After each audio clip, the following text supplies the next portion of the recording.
These are in the Anahazi language, which was the original auditory language of the Elohai Elohim. It was used by the Mua race in the third seeding, which was the race that had the highest strand template coding. This language would be the basis for all others. All the other ones would come out of it. So it was like the core language in this time matrix as far as audible sound languages go. It's interesting, when we get tomorrow we're going to get into the 5 Christos languages. And the Christos languages are interesting because they're the sacred languages, but they're combinations of languages that we're familiar with and some that we're not. The Mua language, or the Anahazi language, was the one that was hidden purposely here. All records of it were destroyed because this is the one that had the power to activate the full sequences of fire letter codes in the tribal shield. And if you were a race that was coming in here to try to repress this race, the last thing you wanted them to have was their ticket to freedom, which was the ability to consciously interact with and activate their DNA. Now, we'll get into the other languages, the other 4 Christos languages tomorrow, and show a little bit about how they're combinations of languages that we're familiar with now. I asked it what would be the closest as far as what's known on the planet, closest to this language. And they said, well, it would be a combination of a couple of things. It would be English, Gaelic, French, Hawaiian, and Polynesian. So imagine that. I can't even imagine taking these alphabets, right, putting them together, what you would do with that. But they said that would be the combinations as far as known languages here. That would be the combination that would be used. So it's interesting. There's other people that do stuff on the sacred languages, but what I find very interesting is they're only identifying one of the known languages here. They're not. The sacred languages, the true Christos languages, are combinations that carry more of the fire letter sequences. Languages are intimately connected to our DNA template.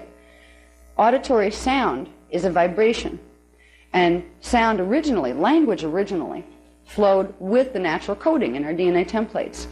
We're going to get into a little bit tomorrow about the Tower of Babel. I call it the Babel-on massacre because we've been babbling on ever since and not making a lot of sense to each other. There's a reason for that, and it had to do with scrambling the fire letter sequences in our DNA templates by scrambling them in the planetary grids.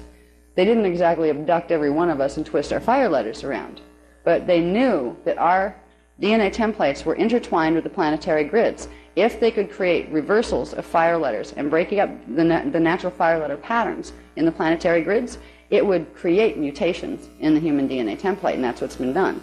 So language, we lost the ability to use the ancient languages at that time. We didn't remember them anymore. We didn't have the sequences anymore. We couldn't even make the sounds anymore. There was no cellular memory left.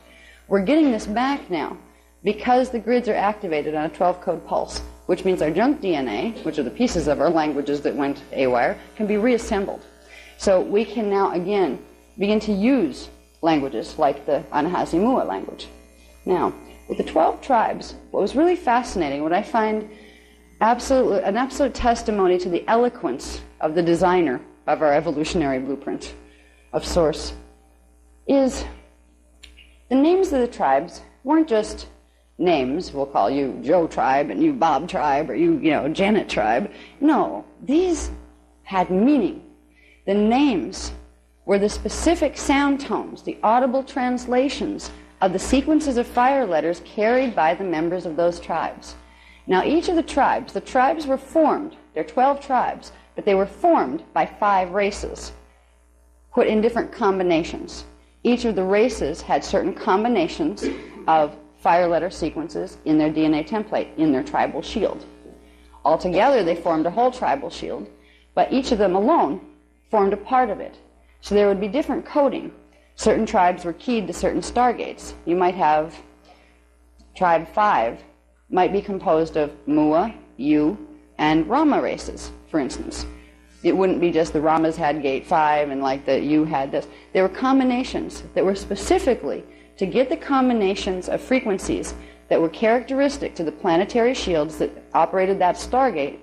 They would get the combinations of the races together that would have those frequencies collectively, and they would form a tribe out of that. The tribe names represented the core tonal template of that particular tribe, which means the audible translation of the fire letter sequences that went with the stargate that that tribe was assigned to as guardian, that that tribe's DNA template was encoded to. Now, we all have pieces of all of the tribes in us. Every one of us can, I'm not going to say it's easy, but every one of us can trace our ancestry back to one of the original tribes, one of the original 5 Paladoria races. All right? We right now, at this point, have combinations of all of them in us and a few other things that didn't belong there.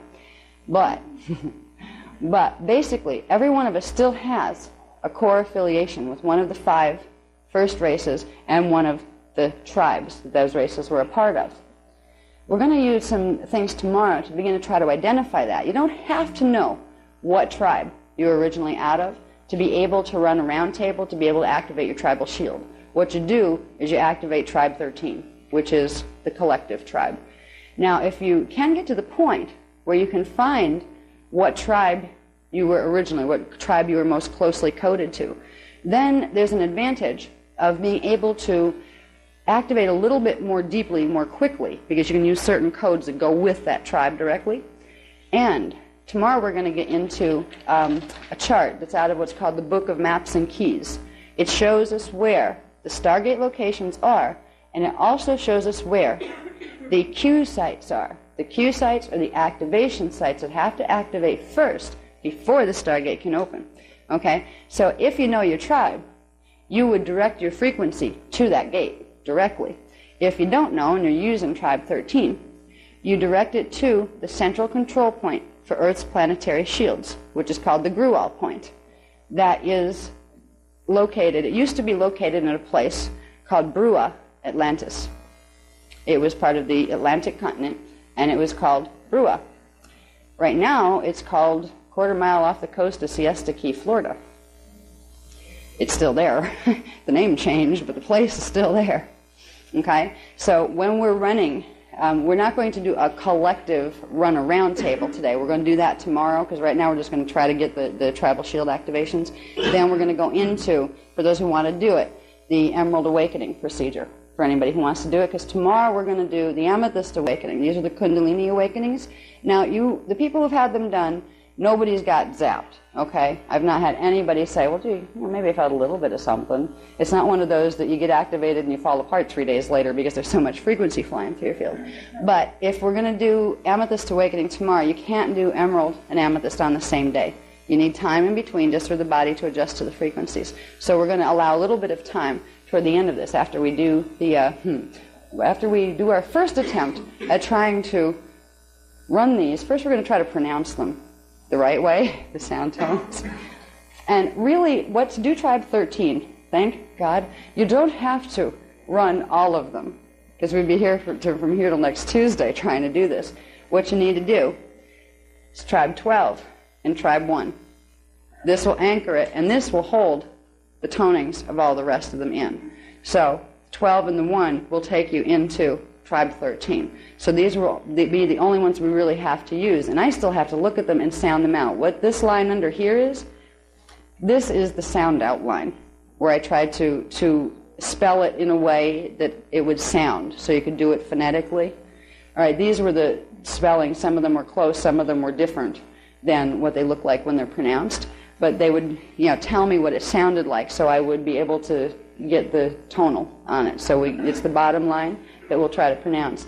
Now, these things over here are interesting. These little ones off to the side, they're called activation suffixes. You'd have the tribe name, and then there is a master key, a frequency that would open up the DNA template to let the rest in, so then the rest could work.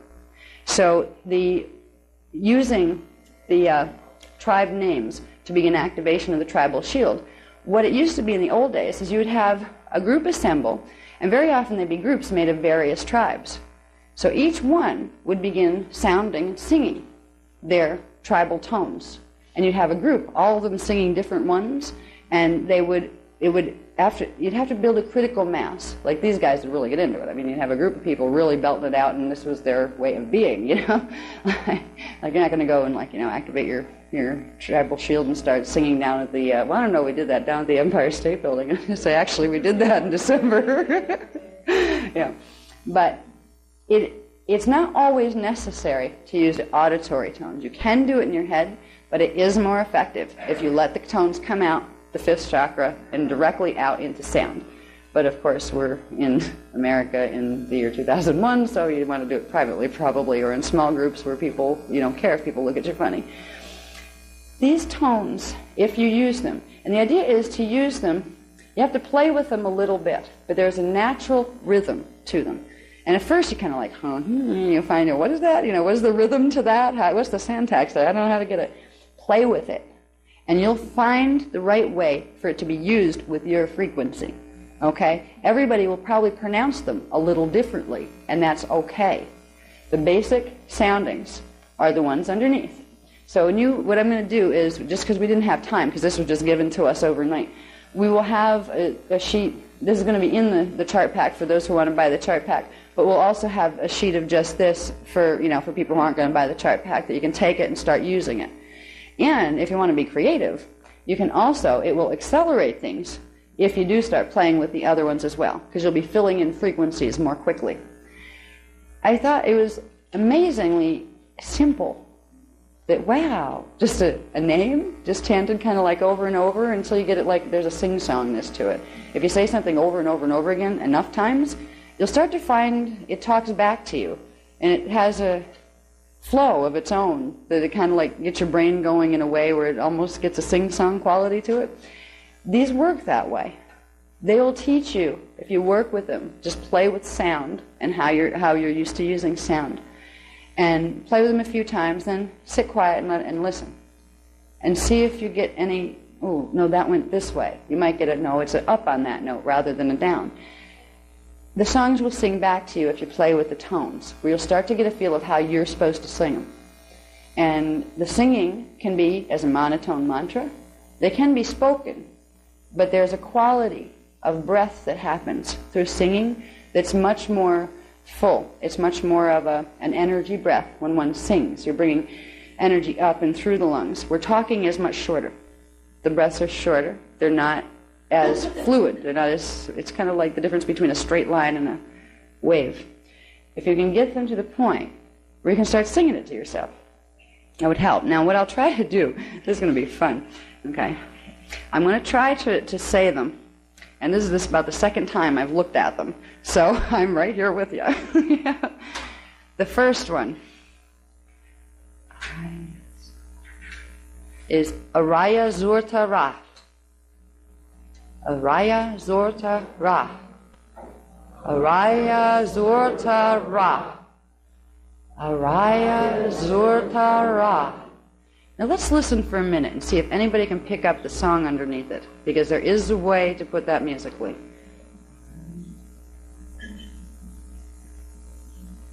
And everybody's going to get a different one. I'm just told it's meant to go that way.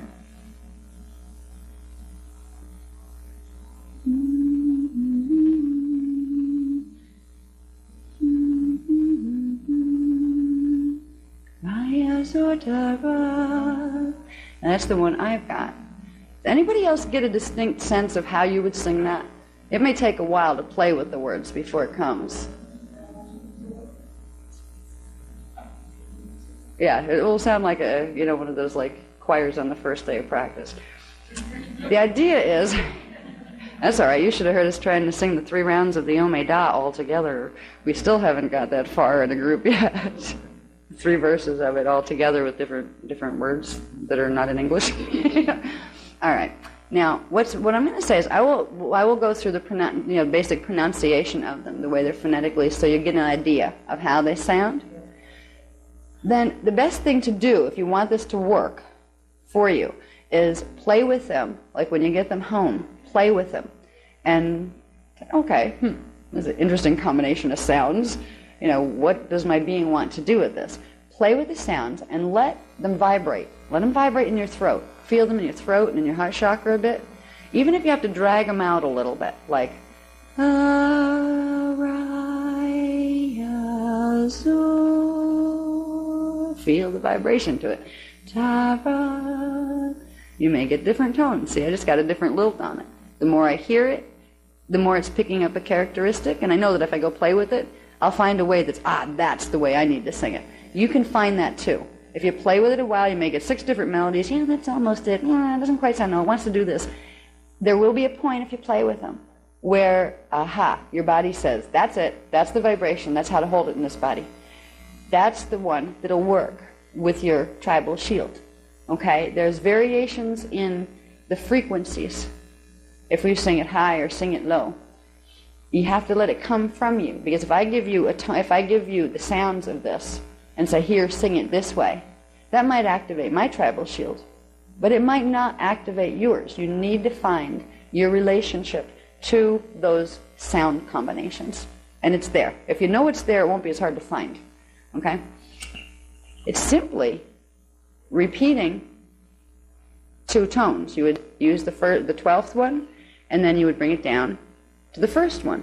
Now that one, let's see how we can pronounce that. Azutu Ishu-er. There's almost an accent on that one. My lips go into saying it with an accent for some reason. Azutu Ishu-er is what I get out of it. For some reason, it's like saying something, but I don't know what. Azutu Ishu-er.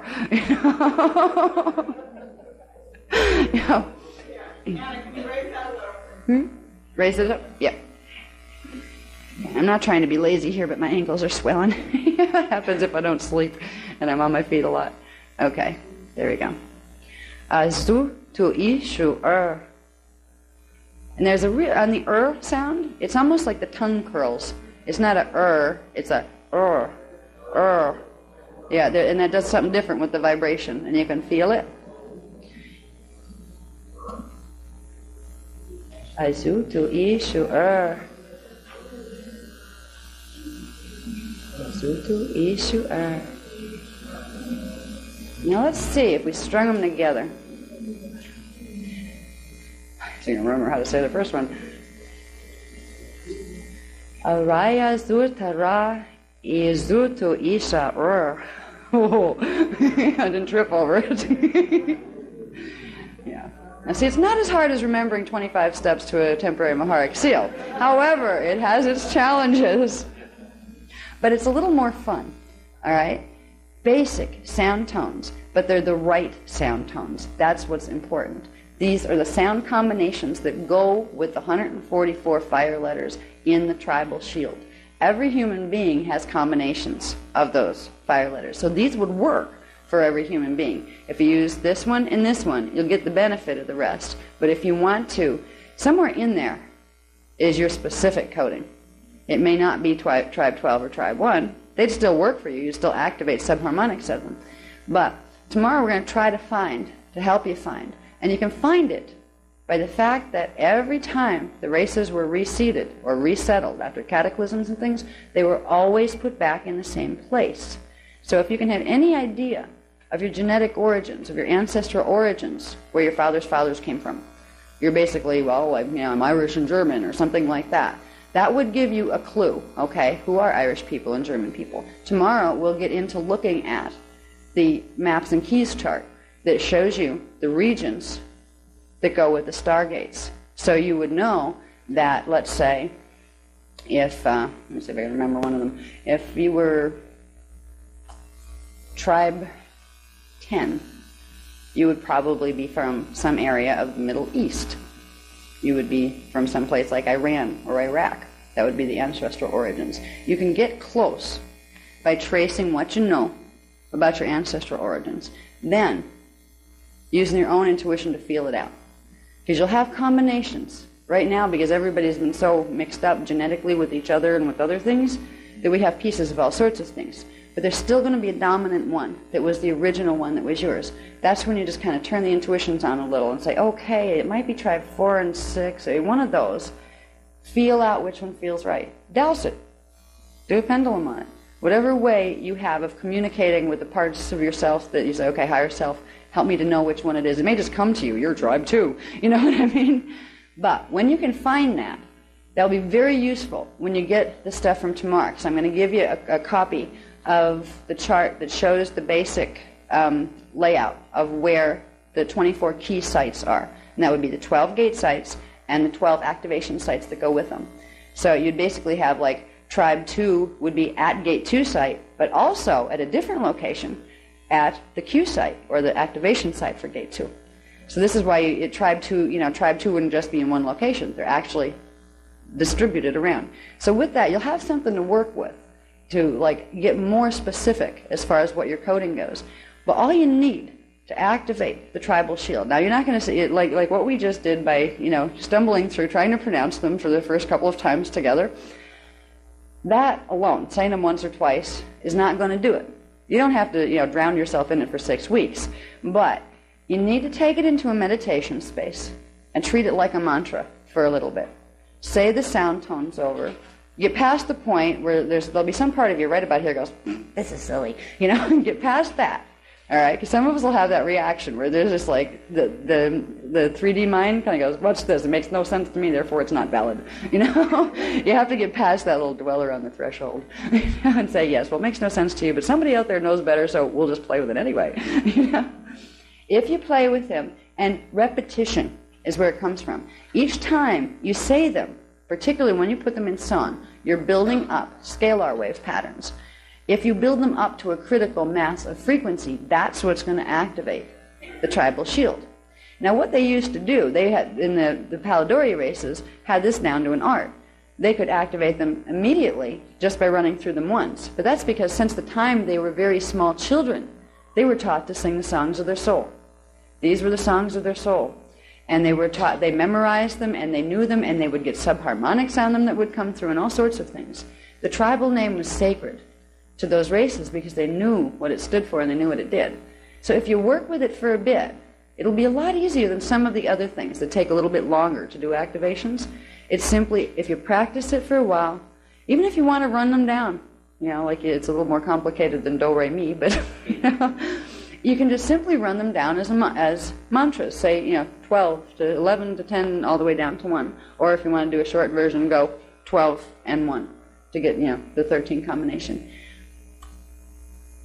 You will be able to activate the tribal shield with this. Now, the tribal shield isn't something that activates and then stays on forever. It's like a temporary Maharic seal. Until the full 12-strand DNA template is activated and holding, and that's not going to happen until the planetary grids can hold a race that can do that, it will turn on sometimes and then shut down again. The frequency will come in and then it will become dormant again. It'll be up to you to regulate when you want to bring it in. In the old races, they used to they knew that they didn't need the whole Kundalini frequencies from the primal sound fields running through them on their daily, for daily purposes. Now, if they needed to do some healing on themselves, or if they needed to do some healing for someone else, or for the animal kingdom, or for the planet, then they'd turn it on.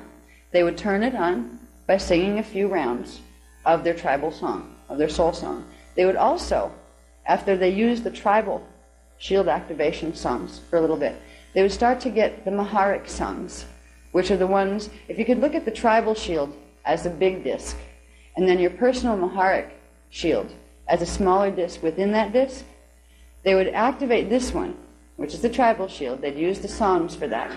And then they would start to get subharmonics of the personal Christos songs that belong to just you. And then they would sing them all together, and they would make rounds of them. And they would progressively build the frequency in their body. They'd bring more and more in. And then they would also combine it with dance. There were certain types of dance, circle dancing, where they would begin to spin the Merkaba fields, and they would get them moving at very specific ratios to each other. And they would use a combination of sound and movement. And then the last would be, they would use very specific symbols. So this is the first part of becoming able to handle grids that way. And there's a part of you that knows how to do this, because there's a part of you, quite a few parts of you, that are back in the other rounds where they know how to do this. So if you realize that, you can simply put the thought out to whoever I am in those time frames, help me here. How does this one sound? Here's the words. What is it supposed to sound like? If you work with this, you'll get the specifics that you need.